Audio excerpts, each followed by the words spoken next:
title, my teacher whispered. Your presence feels like a confession. I still remember the first time she said my name. Not in class, not across the hallway, but softly, like it was a secret she wasn't sure she was allowed to say out loud. That was when everything quietly started to change. She wasn't the kind of woman who tried to be noticed. There was something restrained about her, like she'd learned to carry her beauty with control. The kind of control that made people look twice without realizing why. Her voice always stayed calm, her movements precise. Even when she smiled, there was a trace of distance in it, like she didn't trust Joy to stay for long. I used to think I admired her the way a student admires someone older, wiser. But that word, admire, started to feel too thin, too small, for what it was turning into. That afternoon, the classroom was nearly empty. Just the hum of the ceiling fan, the faint smell of chalk, and the light from the window catching in her hair. She was writing something on the board, and I was supposed to be reviewing an essay draft. Instead, I kept staring at the movement of her wrist, the way her blouse shifted slightly when she reached higher. She noticed. Of course she did. You're distracted again, she said without turning around. Her tone wasn't sharp, just tiredly knowing. I'm trying not to be, I replied, too honestly. The words slipped out before I could find a safer version. She paused. The chalk froze mid-word. And when she turned, her gaze stayed on me longer than it should have. Trying not to be, she repeated, as if testing the sound of it. Then she smiled, barely. That's something people usually fail at. I should have looked away. Instead, I met her eyes and forgot how to breathe for a second. There was a quiet between us, the kind that doesn't need to be filled. The sunlight had moved lower, cutting the room into gold and shadow. I could hear the faint ticking of the clock and the rustle of papers under my hand. She walked closer, slow, each step measured, as if deciding with every one whether to stop. When she leaned on the desk beside me, I caught the scent of her perfume, something faint, like citrus and memory. Her sleeve brushed my arm, and even that small touch felt deliberate, electric. Do you ever wonder, she said quietly, why some people make it harder to think? Her voice was steady, but her hand fidgeted with the corner of a notebook. Maybe it's because they see us too clearly, I said, surprising myself again. And we don't know what to do with that. Her breath caught, barely a sound, but enough. That's a dangerous thought, she murmured, finally looking away. But she didn't move. The air felt heavy, like everything around us was waiting for one of us to speak, or to make the mistake either of us could afford. Her fingers grazed the edge of my paper, tracing a half-written sentence. You have potential, she said, her tone suddenly formal again. You just get in your own way. It was the safest thing she could have said, but it landed wrong, heavy, like a door closing. I wanted to ask what she meant. Instead, I asked, And you don't? She blinked once, slow. Her mouth opened, then shut again.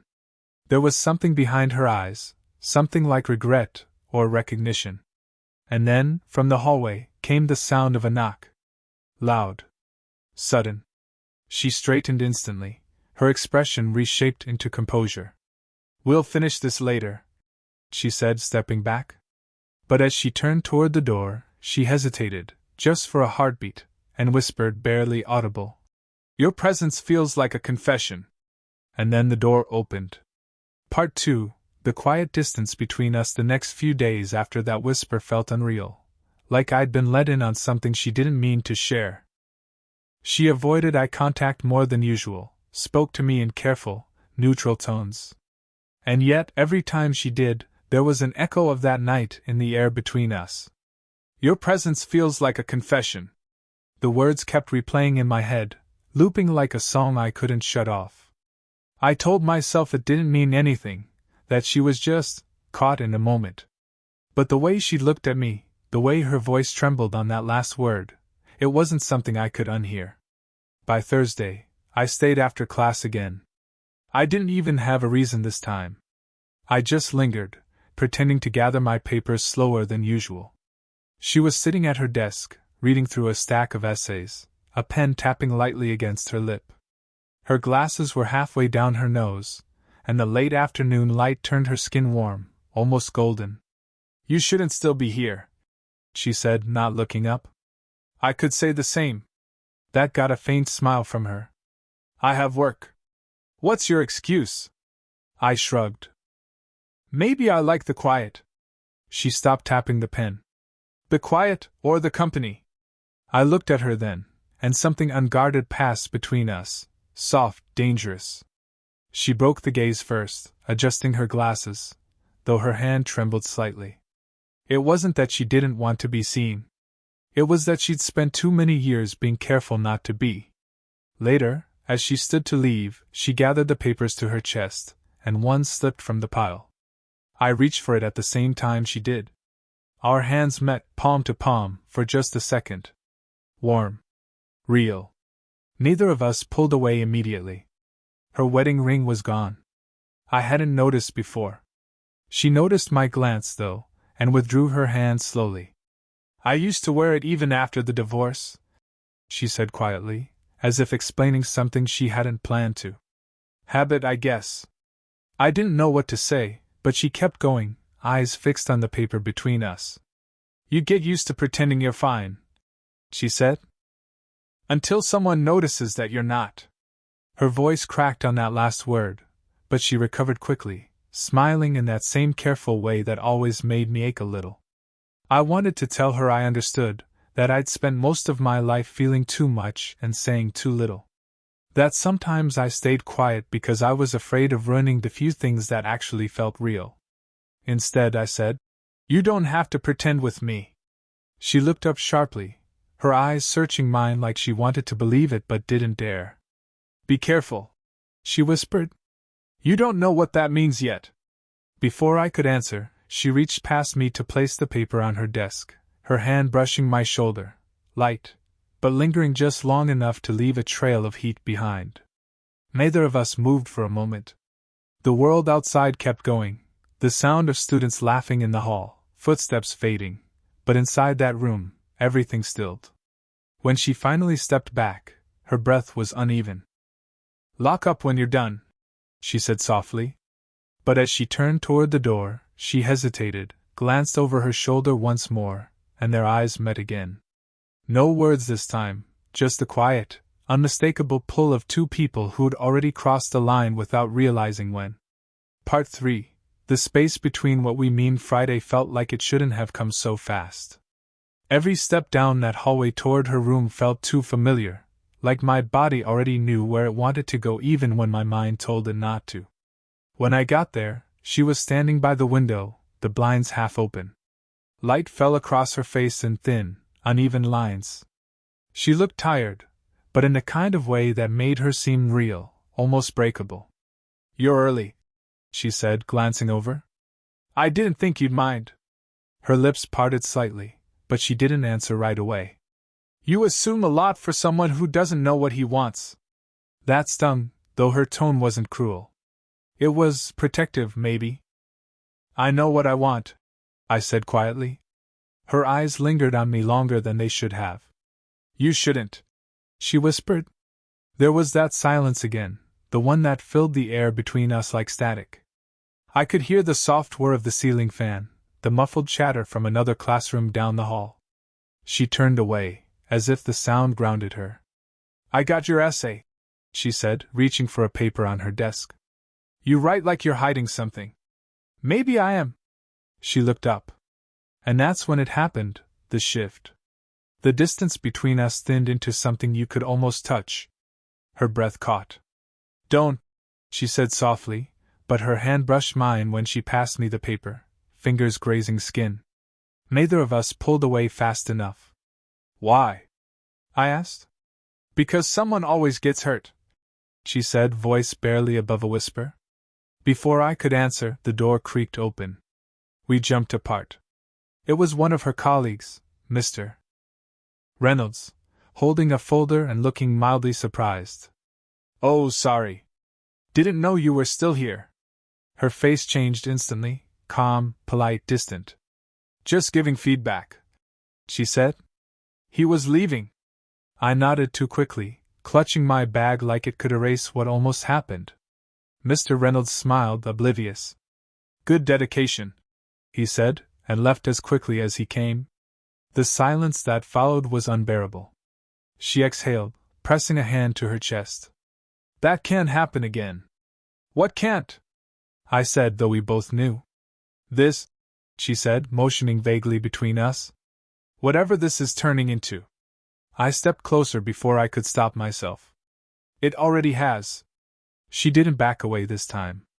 Her eyes darted between my mouth and my eyes, like she was caught between reason and something stronger. Her voice trembled. You're just a boy who hasn't learned what things cost yet. And you're someone who forgot what it's like to be wanted, I said. Her breath hitched. A heartbeat. 2. We stood too close, her perfume wrapping around me, her hand half raised like she might touch my face but didn't. The air felt thick with everything we weren't saying. Then, her phone buzzed. The sound cracked through the moment like glass. She flinched, stepping back, fumbling for it. A message. Her expression changed as she read it, some mixture of guilt and relief. I have to go, she said, her tone clipped. But when she reached the doorway, she turned once more. Her voice was quieter now, fragile. You make it hard to remember who I'm supposed to be. Then she was gone, leaving the faint scent of her perfume and the ache of everything that almost happened, still trembling in the air. Part 4. The breaking point of silence. The next time we were alone, there wasn't any pretending left. It was late, too late for either of us to have an excuse to still be there. The storm outside had come out of nowhere, slamming rain against the windows, making the classroom feel smaller, closed off. I'd stopped by to drop off a draft, but the way she looked up when I entered told me she already knew it wasn't about the paper. You shouldn't have come, she said softly. I tried not to. Her eyes flickered with something unreadable, fear, maybe, or recognition. That's not an answer. I don't have one. The rain filled the silence, steady, relentless. She stood by her desk, arms crossed like a barrier she was trying to build mid-sentence. I could see the tension in her shoulders, the tiny tremor in her jaw. You think this is a game, she said. But you don't understand what happens if what? I interrupted, stepping closer than I should have. If someone finds out? If it stops being polite? Her breath caught, and that was all it took for me to know she'd thought about it too. Stop, she said, but it came out like a plea, not a command. I didn't stop. She turned away, bracing herself against the edge of the desk. Her voice was barely a whisper now. You don't know what you're doing to me. I hesitated, close enough to see the faint tremor of her hands. Then tell me to leave. She didn't. Lightning flashed through the window, painting the room in pale blue for a second. I reached out, slowly, and tucked a loose strand of hair behind her ear. She closed her eyes when I did, her breath uneven. Don't, she said again, but her body didn't move. I felt her lean back slightly, her shoulder brushing my chest. The warmth of her skin, the faint scent of rain and something soft, like jasmine, filled the space between us. I could feel her heartbeat, fast and uncertain. You think I haven't wanted this? She whispered. You think I haven't tried to forget the way you look at me? Then don't, I said. Don't forget. She turned suddenly, her face inches from mine. You're too young to ruin yourself like this, she said, but her voice cracked halfway through, betraying her. And you're too lonely to keep pretending you're fine, I replied. Something broke then, not in anger, but in restraint. She stepped forward, fingers curling into my shirt, her forehead nearly touching mine. The air felt electric, sharp with everything we couldn't say. You shouldn't make me feel like this, she whispered. I don't think I can stop. The rain softened outside, replaced by the low hum of thunder. She tilted her head slightly, her lips barely apart, close enough for me to feel her breath against my mouth. For a heartbeat, everything else disappeared, the storm, the rules, the world. Just her, trembling and brave and breaking all at once. Then a knock. Sharp. Urgent. She froze. Her hand still on my chest. Don't move, she mouthed, eyes wide. The door handle turned. Part 5. What was never meant to be heard. The door creaked open just enough for the hallway light to spill across the floor. Mr. Reynolds again, his voice casual, too loud. You left your phone in the office, thought you might need it. She turned fast, stepping away from me so sharply her chair scraped against the floor. Thank you, she said, her tone clipped, breath uneven. You didn't have to, storm's getting worse, he added, placing the phone on her desk. His eyes flicked between us, once, twice, like he was trying to piece something together. Everything okay? Fine, she said quickly, too quickly. I nodded too, though I couldn't force words past the pounding in my chest. He lingered a beat too long before nodding and stepping back into the hall. The door clicked shut behind him, and the sound felt like a warning. She stayed frozen, staring at the phone as if it had betrayed her. When she finally moved, it wasn't toward me. You have to go, she said quietly. Now. I hesitated. He doesn't know anything. You don't know that, she snapped, then sighed, pressing her fingers to her temples. God, what are we doing? I didn't answer. I didn't know anymore. I started to say her name, but she held up a hand. Don't. Please. The storm rattled the windows again, thunder rolling somewhere close. Her reflection in the glass looked like someone else, someone caught between wanting to stay and wanting to run. When I took a step toward her, she didn't move back this time. You can't just walk away from this like it never happened, I said. Her eyes met mine. Who says I can? That broke something open. The words she didn't say trembled in the air, thick with fear and something deeper. She turned toward the desk, grabbed her phone, then froze. A single unread message glowed on the screen. From Reynolds. Asterisk. You should be more careful when the doors are closed. Asterisk. Her hand went slack. The phone hit the desk with a soft, final sound. He heard, she whispered. I stepped closer. Then we'll explain. Explain what? She said sharply, her voice breaking on the last word. That I've lost every ounce of judgment I've built my life on. That I. She stopped herself, biting the inside of her cheek, trying to force the confession back down. That you what? I asked too quietly. She didn't look at me. That I let this happen, she said finally. That I wanted it to. The air cracked open between us. For a second, I thought she'd pull away again, but instead, she reached for the edge of the desk to steady herself, her hand trembling so slightly I almost missed it. You don't understand what this could cost, she said. I don't care. She looked up, eyes wet, tired. You will. I stepped closer, until there was barely a breath of space between us. Then let it cost me something real. Her jaw tightened. She exhaled, slow and shaky. You don't even know what real is yet. Then show me. Her hand moved before her mind did, fingers brushing against mine, then curling tight. The lights flickered once, the storm flashing white outside. She closed her eyes. If we do this, she whispered, we don't come back from it. I didn't speak. I just stayed there, close enough to feel the tremor in her breath, the warmth of her skin, the weight of everything we both already knew. And then, she didn't pull away. Part 6. The line we finally crossed. The storm outside had quieted to a low, steady whisper, but inside the room, everything still trembled. She stood against the desk, one hand pressed flat to its surface as if it was the only thing keeping her upright. I was close, too close. Close enough to see the pulse flicker just beneath her skin, to hear the uneven rhythm of her breath as it tangled with mine. You should go, she said, but it came out soft, almost pleading. Do you want me to?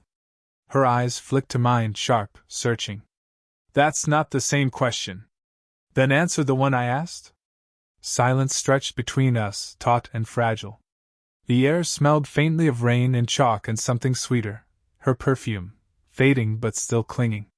She didn't look away. If I tell you the truth, you won't like it. Try me. Her mouth trembled, just barely. I don't know how to stop wanting you. The words hit like heat, quiet, devastating, honest. I took a step closer, closing the last of the distance. Her fingers brushed against my wrist, tentative, like she was testing reality. You shouldn't, she whispered. You'll regret it. I already do, I said, voice low. And I still can't walk away. Her laugh was soft and broken, half a sigh. You think this is some kind of rescue, don't you? You think loving me fixes something. I think it's the first thing that feels real. She closed her eyes, and for a moment neither of us moved. The hum of the storm outside faded, replaced by the slow, steady sound of our breathing, hers catching, mine shallow. When she finally opened her eyes again, there was no distance left to hide behind. She reached up, fingers trembling, and brushed a strand of hair from my forehead. The touch was light, but it burned. Every time you look at me like that, she said, voice barely audible, I forget how to be careful. I leaned in, close enough that our foreheads almost touched. Then don't be. Her breath hitched. You'll ruin me. Maybe we'll ruin each other. The next heartbeat felt endless. Her hand found the side of my face, fingers tracing the line of my jaw. My own hand moved to her waist, feeling the faint tremor beneath her skin. For one impossible second, we hovered there, caught between gravity and restraint, between every reason to stop and every reason not to. Then she whispered, Please, don't make me choose. I'm not asking you to, I said. I'm asking you to feel what's already true. Her lips parted, the smallest sound escaping, half breath, half surrender. The world narrowed to that single point of nearness, of knowing. But she pulled back just before the moment broke. Not far, just enough to breathe. Her eyes shone, steady now. We both know this ends one way, she said. Maybe, I answered. But not tonight. For the first time, she didn't argue. She just nodded, a quiet, trembling acceptance in her expression, no denial, no pretending. The rain outside began again, softer this time. She reached for my hand and held it, firm, certain. No more words. No more running. In that silence, everything between us became clear. This wasn't about right or wrong anymore. It was about two people who had finally stopped lying to themselves, even if it meant everything else might fall apart. Morning came slower than usual, a soft gray light spilling through the window blinds. The storm had passed, leaving the world washed clean, quiet. The classroom smelled faintly of rain and old books, a kind of calm that felt borrowed, temporary. She was sitting at her desk when I walked in, her hair still slightly damp from the walk, a paper cup of coffee held in both hands. She looked up at me, startled at first, then just tired. But there was something different too, something gentler, almost peaceful. You're early, she said.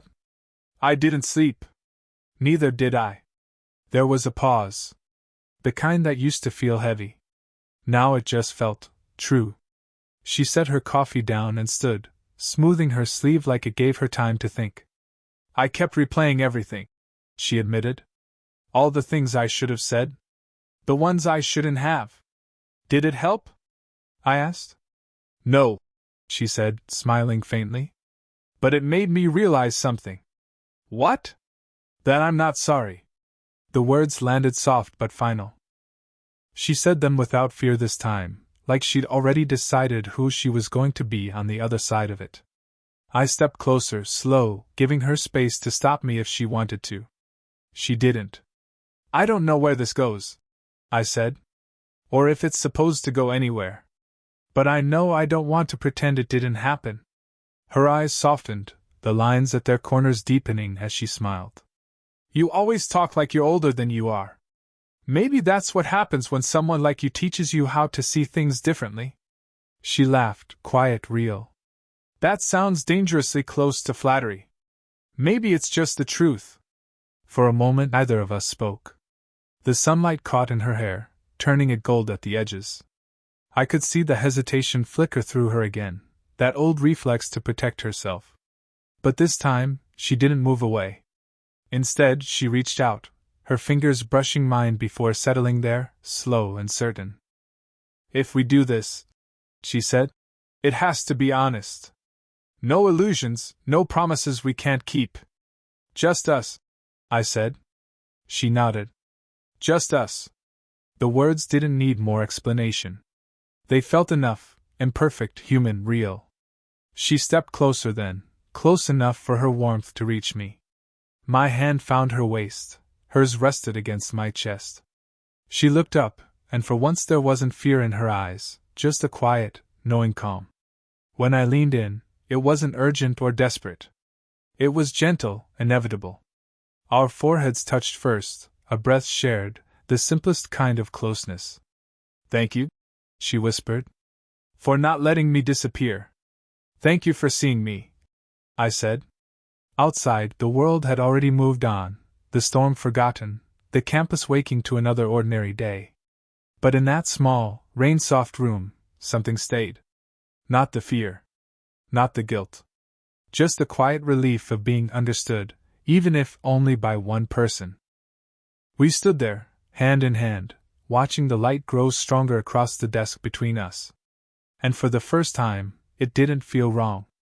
It just felt real.